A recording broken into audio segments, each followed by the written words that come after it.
This is a continuation of the reading of the book by Richard Hoskins called War Cycles, Peace Cycles. As this content is related to the broader scope of understanding macro and geopolitics, I felt this to be appropriate to include as part of the Interchain FM podcast. Enjoy. Chapter 24, The Robinson Debacle. On May 11th, 1766, John Robinson died. John Robinson was a congenial man. He liked people, and people liked him. The one thing that he could not stand was for his friends to be in trouble, and they were in trouble, most of them. Virginia had just gone through the French and Indian War, and everyone was heavily in debt to England. John Robinson was treasurer of Virginia and had access to the £100,000 which was in the treasury, a good portion of which was past due date. To relieve the suffering of his fellow Virginians, he lent them the past due £100,000 in the treasury at only 5% interest. This was not illegal at the time. Unwise, but not illegal. John Robinson, in trying to do his friends a favor, really did them in. A debt of £100,000 at 5% interest grows into a debt of £200,000 in 14 and a half years. When the officials of the state audited the treasury of the state of Virginia, they found it empty. All they had to show was a box full of IOUs. They discussed the matter and decided that the money must be collected plus the 5% interest. Officials were sent out to collect. After the first £100,000 was collected, there was no more money in circulation in the colony. Plantations were thrown on the market for what they would bring, which was almost nothing. When there's no money in circulation, quote, things have little value. This was the generation that was wiped out. This was a time of misery and destitution in Virginia. When someone tells me that their family has always owned their land going back into the early 1700s, I check John Robinson's, quote, good deed list. If their ancestor was on that list, there is good reason to doubt that he held onto his land. Few did. If his name was not on that list, there is a good chance that that person is telling the truth. As a matter of general interest, I have listed a dozen or so of the names. They were selected from several hundred names for no other reason than some of their present-day descendants may find it interesting. Apologists for the interest system maintain that the inflation in the American Revolution allowed everyone to pay their debts. This is another untruth which needs to be set at rest. In 1792, 26 years after the death of John Robinson and almost a decade after the war, there were still more than 200 names of debtors to the Robinson estate. Here are a few of them and the amounts they owed. It gives an idea of how a family once in the net gets out only with the greatest difficulty. These debts are substantial debts, enough to debilitate a family from any useful endeavor for generations.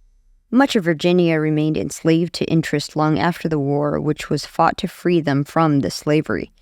The, quote, free people were the Bible-believing, God-fearing people who believed in, quote, owe no man anything but love, and refused to take or pay interest. Most of Virginia fell into this class. While many prominent Virginians borrowed from Robinson, most didn't. Money was so short in Virginia that lotteries were resorted to sell Robinson estate holdings.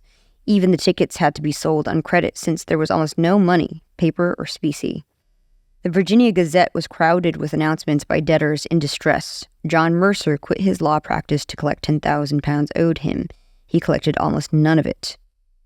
1770. Religious revival spread over America. Since the Bible forbids strangers and Christians living together, Virginia again passed anti-slave trade laws. The King of England prohibited Virginians from passing such laws in instructions to his governor in Virginia. The king desperately needed his share of the slave trade profits to pay his own debts and accumulated interest. 1771, 6 Baptists were in jail at Caroline Courthouse at one time. Some of them had been jailed and whipped by supporters of the Church of England for preaching in their homes. 1772, Virginia again petitioned England to prevent the importation of slaves. The king, desperate for money, wanted the trade continued. The petition was refused. 1773, there was much counterfeit paper money because of the desperate need. The death penalty was passed to attempt to control illegal printing. 1774, a trade boycott against Britain was in full force. Merchants in Glasgow, Scotland, with more than £1 million in loans outstanding in America, complained that they faced utter ruin from the American boycott of their goods. 1775. There were dire poverty in Virginia. There were floods and poor tobacco crops. Even food was scarce. On August 1st, George Washington offered to raise 1,000 men to march to the relief of Boston. Enforcement committees operated as vigilante groups to enforce measures taken against English sympathizers. Price ceilings were posted, and woe to the man who did not follow them. People signed the association or were branded an enemy. The American-British balance of payments was £4.8 million in favor of Britain since 1770. A $7 continental note was authorized. It was to be redeemable by $7 in Spanish milled dollars. It was first circulated in August 1776. Thomas Jefferson wrote, quote, "All men are created equal. The ruling classes of America were educated men who were conversant with Latin, Greek, and Hebrew. They were well aware of the Hebrew translation of the word man, as in Adam, as in he who blushes red. For this reason they limited slavery, or indentured, to 7 years for their own kind, who could blush red as required by biblical law. At the same time, these men owned black slaves and held them in perpetual slavery because they could not, quote, blush red. According to the law of their God, one was equal, the other was not. Quote, and strangers shall stand and feed your flocks, and the sons of the alien shall be your plowmen and your vine dressers. Isaiah chapter 61, verse 5. The word Adam was not extended to include everyone until the French revolutionaries translated the American Declaration of Independence from English to French and mistranslated men so as to include everyone.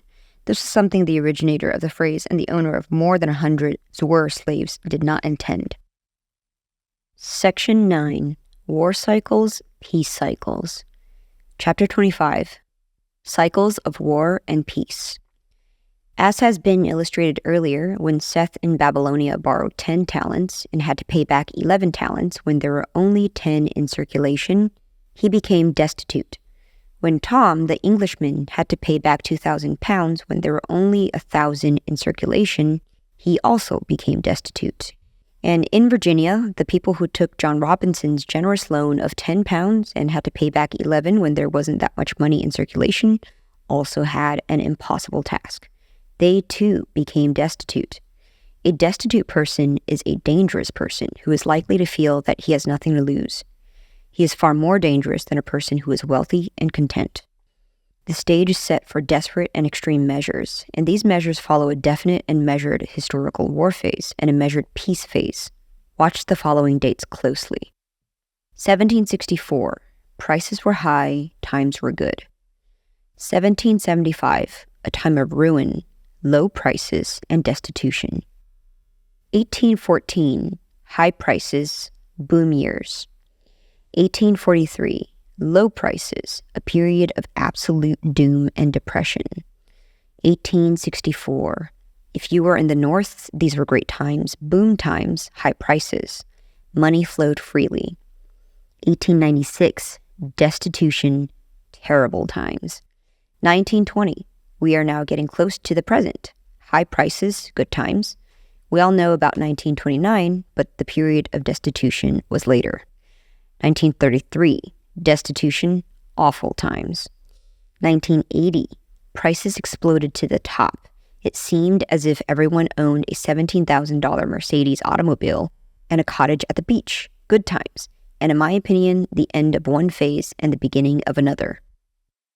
Chapter 26, the 50-Year War and Peace Cycle. The dates just outlined encompass what may be called the overall 50-year economic cycle. This cycle is divided into two parts. The war phase, which occupies the first part, in turn, is followed by the peace phase, which completes the cycle. In order not to be misleading, I wish to emphasize that every year there is a war going on somewhere, and this is how it has been since the beginning of time. Among highly developed nations which use the interest system, however, major confrontations usually occur only while commodity prices are rising, with occasional spillover wars at the top. The war phase is followed by a peace phase in which brushfire wars are constantly going on, but major confrontations seldom occur. Let us look a little more closely at this interest-created war and peace cycle. The first peace phase, 1763 to 1775. This period was the first time the American colonies had to cope with an interest-induced economic cycle. Without interest, there would have been no reason for war. As it was, the effects on the country were drastic. Emotions welled up, giving birth to a revolutionary war, independence, a constitution, loans through France and the Netherlands to America, and the American equivalent of the British banking system, which had caused the war in the first place. Since each of the subsequent peace phases is very similar to the first one, more time and detail will be given it than those that come later. The Continental Disaster. The first issue of Continental Notes in 1776 was followed by others. By 1780, there was a flood of Continentals. To complicate a bad situation, the British counterfeited these notes and passed them everywhere.